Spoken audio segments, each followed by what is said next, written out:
What is up, you guys? Naesam here, and as a lot of you know, there have been announcements for balancing changes coming out on the 27th, which is also a Mythic Rage release, and they look pretty good for a lot of specs, and I kind of wanted to go over, first off, just those changes in general, how much I think they're going to help us, how it changes our stat priority, what talents we might use or whatever, all that information in a quick video to kind of update and add to like the guide or whatever.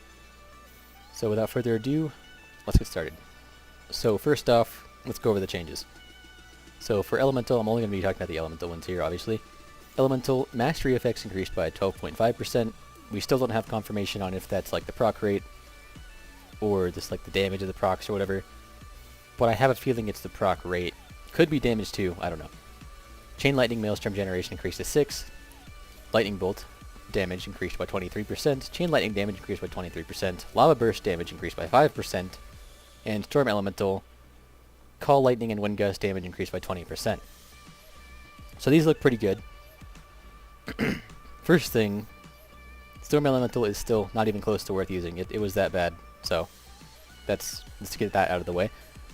And obviously there's Chain Lightning change is going to make our AoE very good, and it's fixing that problem where if you don't get overloads, before, if you hit 5 targets, 4 Maelstrom per target, you got up to like just almost enough to get an Earthquake out. I think it was like 40. Yeah, math is hard. It was exactly 40, which wasn't quite enough to get 1 Earthquake out. But now at 6, we should get over 50 for 2 casts instead of getting 40, which should smooth out the whole AoE ramp up a little bit. The AoE ramp up is still going to be annoying because of how long Earthquake goes, but it's nice. And also the Chain Lightning damage increase is going to be nice as well. Lightning Bolt does very little damage, but 23% is not something to underestimate. It's a pretty good amount of damage, and it also makes Lightning Rod a lot more good looking. So the first thing I kind of want to go over is, I don't necessarily know if this directly changes their stat priority much.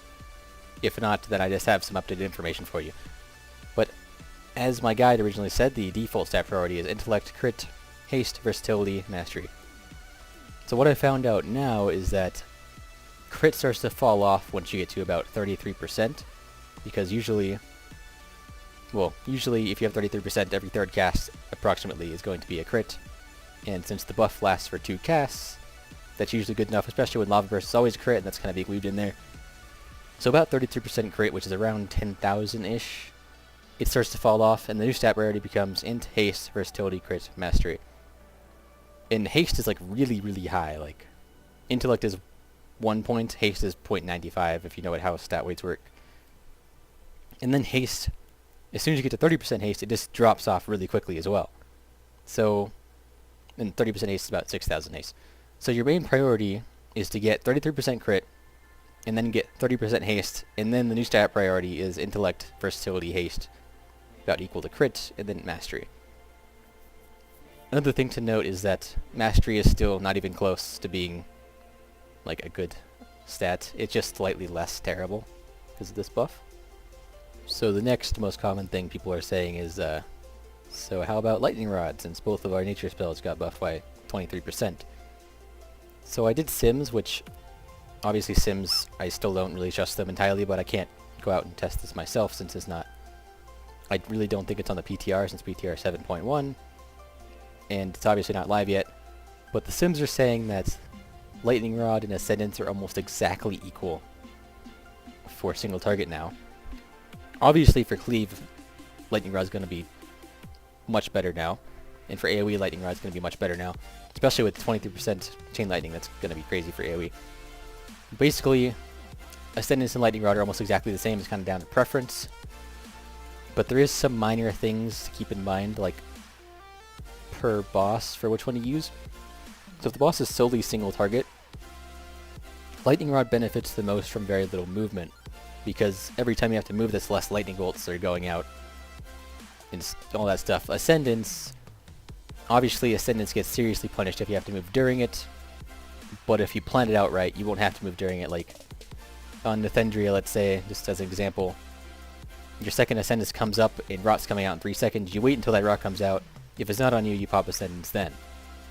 So Ascendance isn't really punished by movement as much, as long as the movement is predictable. So I'm still going to be using Ascendance on bosses with predictable movement and Lightning Rod on bosses that are a little less predictable or less movement in general.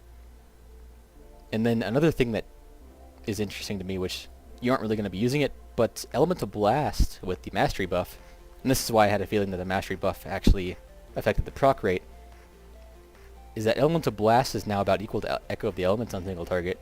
So it is actually definitely a viable choice now if you prefer that playstyle.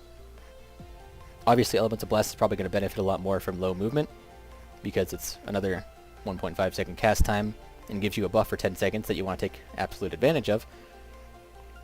And Ancestral Swiftness is still better for single target, but if you prefer Elemental Blast, it's obviously an option now. And there's also, I haven't actually tested this yet, but if you get the Eye of the Twisting Nether, Elemental Blast gets even more benefit out of that. So it actually might be worth using with Eye of the Twisting Nether as like the best talent on this tier.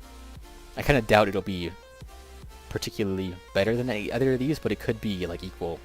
So basically, if you prefer Elemental Blast, then you can safely use it now without hindering your DPS too much. One thing I forgot to mention about Ascendance is that if you have relics in the Lava Burst traits, it's going to pull ahead a bit, just in single target in general. Like I have these relics, I'll probably be using Ascendance in most situations single target. So that's just a quick little warning, I guess, because the best in slot relics tend to be Lava Burst ones right now. So that's it for all the like changes to anything. I just kind of wanted to, now I kind of wanted to go over how this buff is going to affect our viability and my thoughts on our current state in Emerald Nightmare. So obviously, if you looked at the statistics page on Warcraft logs, it's looking pretty dire. There are 24 total DPS specs, and we are currently ranked at 22nd. But there are some factors to keep in mind as to why this possibly isn't quite accurate, but we're obviously still below average. There's no denying that anymore. But it may not be entirely accurate. So the first reason is, as sad as it is, a lot of the elite Ellie players have rerolled to something else, primarily Mage, Binkenstein. But yeah, a lot of the Ellie players have rerolled, like the super good Ellie players, and most of the other classes haven't had that same effect.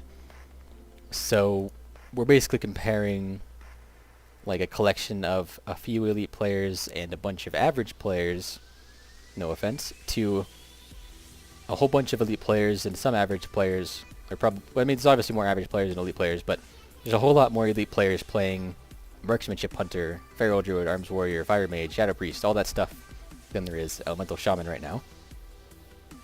Obviously, like I said earlier, we're still not doing great, but that is part of the reason why we look so terrible right now. I think we'd probably be at least a few notches higher.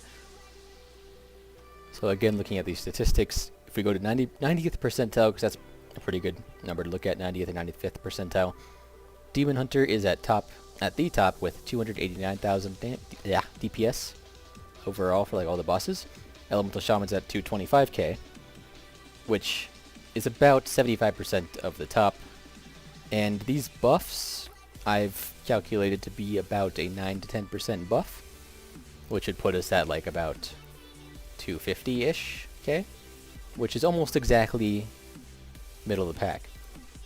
But keep in mind that some specs are being nerfed, some specs are being buffed, so who knows where we're going to actually end up. This is just kind of just speculation here.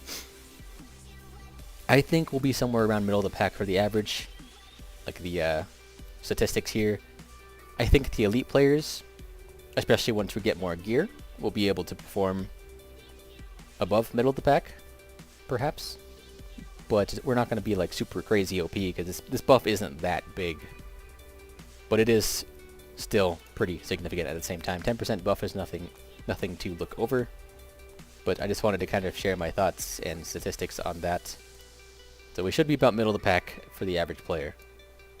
So that is going to conclude this video. I just kind of wanted to make sure everyone was up to date with this hotfix, what it changes, all that stuff before it actually goes live, so everyone's prepared.